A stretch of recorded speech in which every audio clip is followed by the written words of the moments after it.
Good day, I'm Stephen McHugh, and this is your JIS News for Monday, August 27.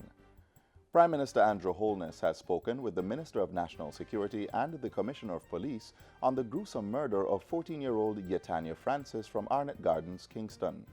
Mr. Holness said the police have assured him that no stone will be left unturned to find the killers. Young Yetania's charred body was found on Friday in the community after she went missing Thursday night. In a statement condemning the incident, Mr. Holness said the thugs who murdered Yetania have no place in the Jamaican society. The Prime Minister has appealed to anyone with information on the killing to report it to the police.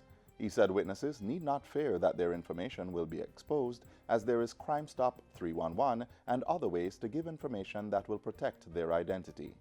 The Economic Growth Council EGC has welcomed positive outturns in key economic indicators at the end of April to June 2018 quarter. These include a 1.8% overall economic growth, reduction in debt to gross domestic product ratio to 105%, and a $79.9 billion revenue intake by the Tax Administration Jamaica. EGC Chairman Michael Lee Chin said based on the TAJ's revenue inflow for the quarter, the agency is on track to exceed its $320 billion target for the current fiscal year. We are being more tax compliant, which as citizens, all of us have to contribute and pay our fair due. We have a long way to go, but the trend is directionally right. Mr. Lee Chin was speaking at the EGC's sixth quarterly report on Thursday.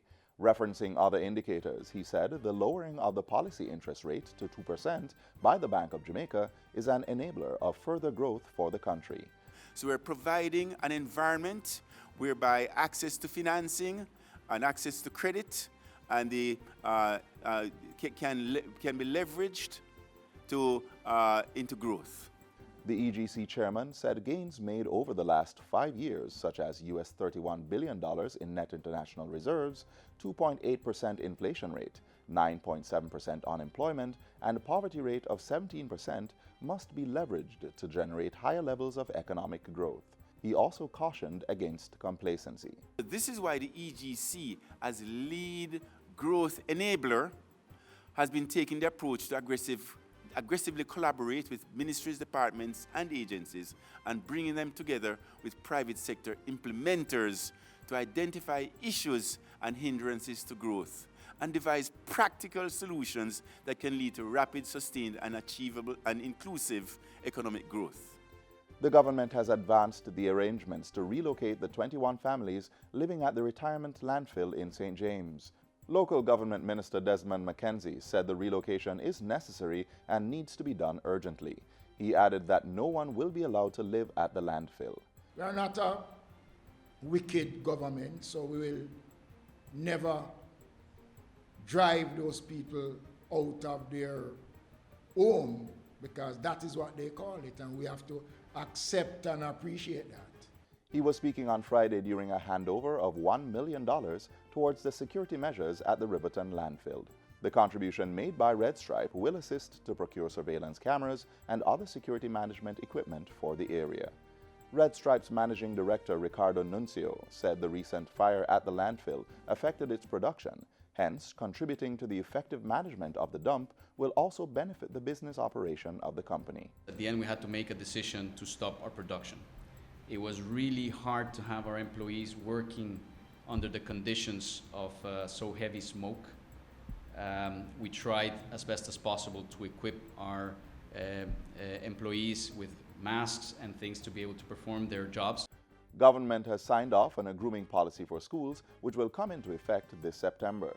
The policy will provide guidelines to administrators and parents to determine the acceptability, appropriateness, and suitability of students' general appearance for school. The policy also outlines how the hair is to be worn.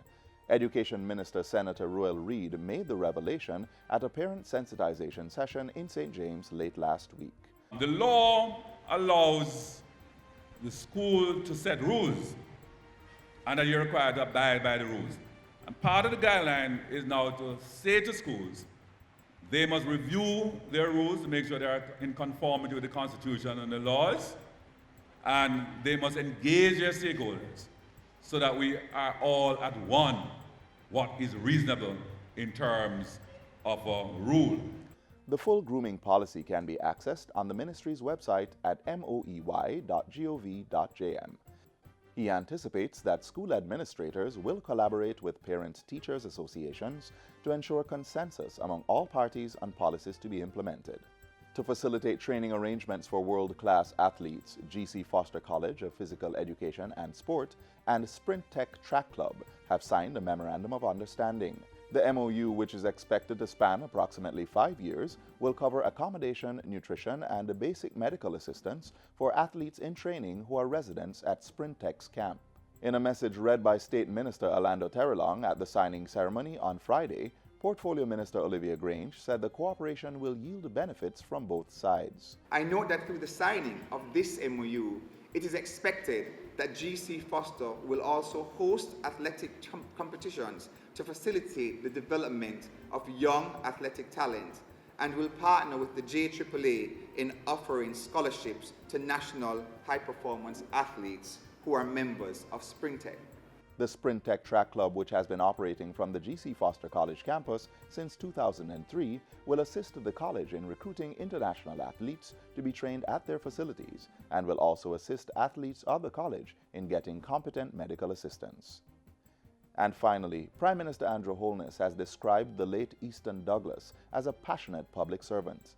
Mr. Douglas, a former Minister of Housing and Health in the 1990s, died on Sunday after a period of illness. He was 81.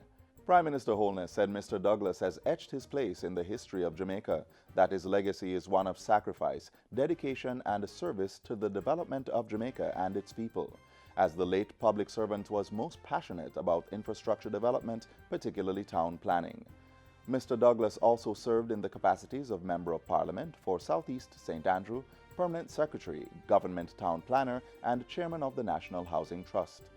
Prime Minister Holness extended his deepest sympathies to the family, friends, and colleagues of Easton Douglas. And that's it for JIS News Today. I'm Stephen McHugh. Thanks for watching.